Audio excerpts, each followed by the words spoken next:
Hi everybody, welcome back to another episode of Stephanie's Crochet Corner. I'm Stephanie, and today I want to talk to you about some tools and some methods that I use to help me crochet.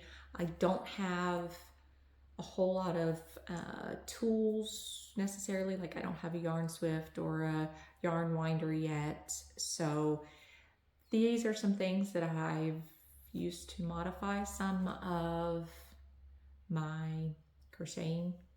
I have 3 dogs. Well, I have 2 dogs. My son has 1 dog, so we have 3 dogs in the house. And dog furs get everywhere, dog hair, plus my littles. They like to get into my yarn, so I can't just have it like sitting on the table. So with my amigurumis that I've been making, I've been leaving the yarn in the full skein and been pulling out from the outside. So I grabbed a cardboard box and a chopstick, and I cut the holes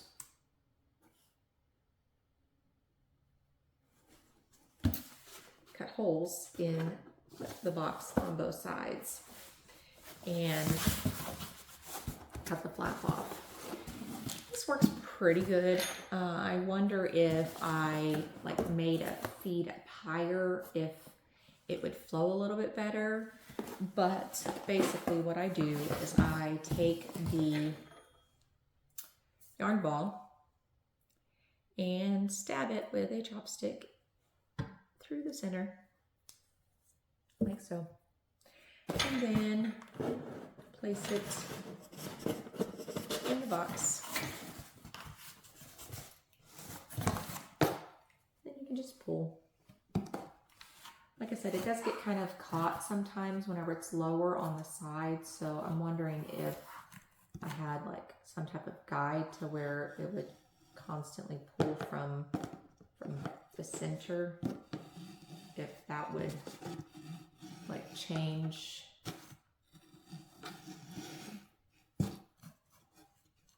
it getting stuck. Let's see. No, probably not. Yeah, it gets stuck. That's the only downfall, but you kind of roll it a little bit and pull again. Keeps it contained, but that's the center pull, or the outside pull, especially if you don't want to try to or pull the middle out. Yarn barf, not always, but most of the time. To prevent yarn barf, or to help prevent yarn barf, you can take your ball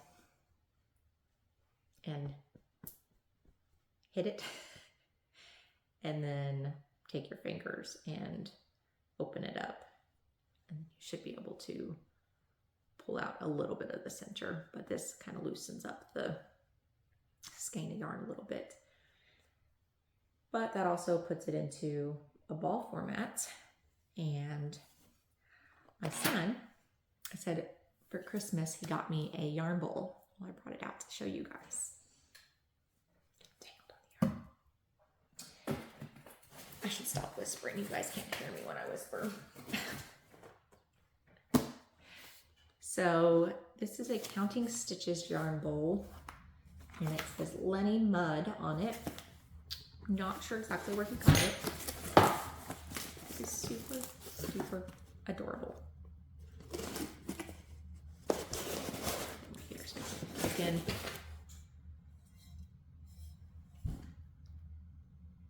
So it says, a question asked while I was counting stitches will be answered with louder counting. Isn't that adorable? So it's a nice, it says Lenny Mud USA. Sorry about that. Left my heater. While the heater was going on, I was working on the head. I'll go back to the yarn bowl in a minute. When you guys are crocheting, my thumb, like I'm double jointed, my thumb hurts really, really bad. I don't know if you can see how red that is, but how I hold it, I like push hard with joint of my thumb. And I don't know how to stop that. Like, it hurts. Makes crocheting stink. But especially when I'm doing amigurumi, like I want to do tight stitches, and sometimes it's hard to get into the stitches and push through and whatnot. I don't know if I need to change my hooks. These are just a cheap pair off of Amazon. Remind me probably of boy hooks. I mean, it's got a decent point to it. I almost feel like I need a sharper point to get through some of these tight stitches. This is a 6mm crochet hook. Like I said, it's just a cheap Amazon hook. I don't know. But back to the yarn bowl. So my skein doesn't fit. Obviously, I need to make it into a ball. But the black yarn does, kind of. I just really need to invest into a yarn winder. Bad, but that's okay. That'll come, right? Collect all the things. Who says that? Yeah, right, it's one. So some of the other tools that I use, these were actually Christmas gifts. Again, fingers hurt, grips are weak, and pulling the needles through sometimes is a bit difficult. So I was grabbing my husband's pliers. They're my pliers because I'm the one that does most of the, I'm the fix-it person. I love constructing and building and putting together and fixing, and I can do a lot. I fixed my son's radiator and recharged the AC last winter or last summer. So that was fun. But grips are kind of hard, so in order to grab the needle and pull it through, I got some hemostats from Amazon. So they're basically scissor looking tools. They're blunt, so they're not sharp at all. And they have connectors that can grip tight on the needle if you're pulling through some pretty tight yarn. And you just pinch it and kind of release. Separate your thumb from your fingers just a little bit, so just kind of pull back. I don't know if you can see that, just a little bit of a pull. So it has these little teeth to grab on. It came Amazon 6-pack. I don't need some of them. They're on the larger side, but good for fixing things, I guess. Some of them are curved, which is nice for trying to get through interior whenever you're feeding your stitches through, but it's basically what the surgeons use to sew in the stitches whenever they're doing surgery. So that's what I got, and like I said, I've got 6. It came 6 in a pack. I don't know if there were smaller packs. It's probably the same price as a smaller pack. The next tool that I like to use is wool needles. Now, these are from Hobie. I think they were a gift in one of my purchases. And it comes 3 different sizes of wool needles. And I use this one a lot just in general, sewing in my stitches. But they have a nice little loop that can go through almost any yarn, can go through it, and then it can feed through most stitches. It doesn't penetrate the fibers very well, especially of plushy yarns, the Grinch yarn, the Bernat blanket yarn, and then the Premier Parfait. You're not going to penetrate the yarn, the fibers.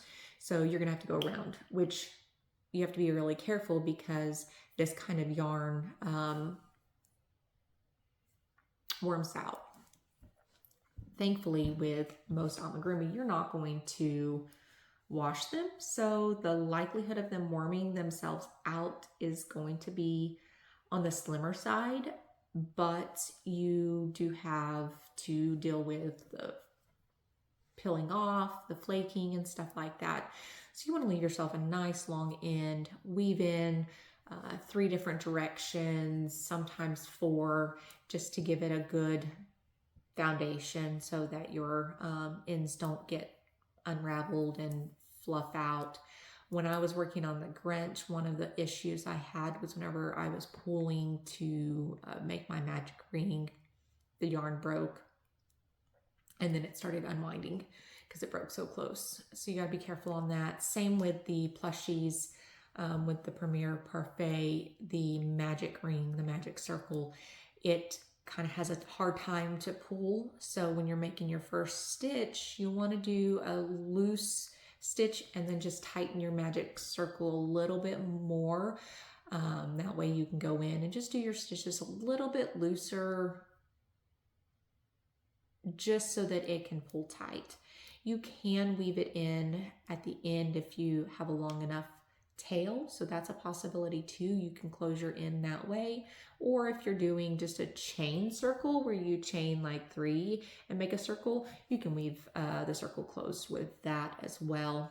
A lot of my amigurumi I flip interior so that the working yarn is on the inside, the tail and all that's on the inside. So that's kind of what I do for that. Hold on, to say, was that all the tools I had to show you? I think so.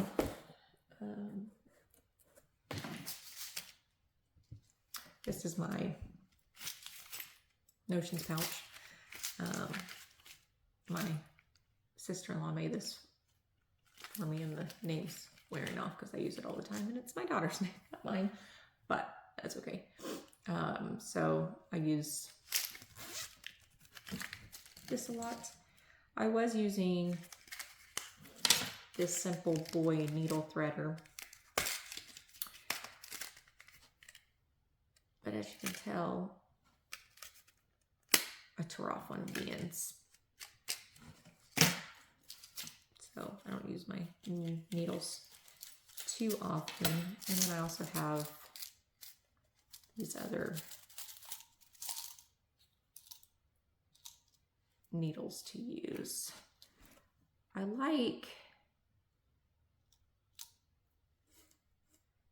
know where it is right now. Let me see if I can find it. I like this kind of needle, but with a curve. I lost my small one, so I don't use my big one very often because it's pretty big. So here's my big one.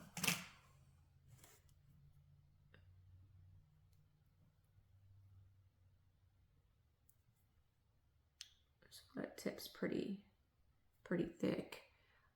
Then the eye's really big. So it's really nice for bigger fibers, but some of the smaller fibers, it just kind of shreds the fiber way too much. And I also have some plastic weaving needles. I like the curved needles a little bit better, especially if you're doing a tight project. You can kind of get up underneath it easier, especially the amigurumis. You can go down into the little edges easier and go back up into the other side whenever you're working with a straight needle. It's kind of a little more cumbersome to go through. But that's my tricks. Do you guys have any tricks, tips? I'd like to hear them. I'm still learning a lot. I think we learn something new every day. Personally, I believe that if you're paying attention, you can learn something new every day. Everyone has something to teach us. Some is things to teach us not to do, and some is things to teach us to do, but gotta pay attention to those. And I've learned a lot of what I do by paying attention to what others do. So anyways, I hope that I've inspired you guys to create and enjoy. And I hope you guys have a wonderful day, and I will see you guys next time. Thanks for watching. Oh, like and share this. I'm pretty new as a channel, and I would like to get out there and build a community. I don't have that currently, and I would like to be able to visit and talk and share the yarns and crafts with others. I really could use that type of environment. So, anyways, I will get off of here for now, and I will be back next time. Not sure what that's going to be yet, but talk to you guys later. Thanks for watching. Bye.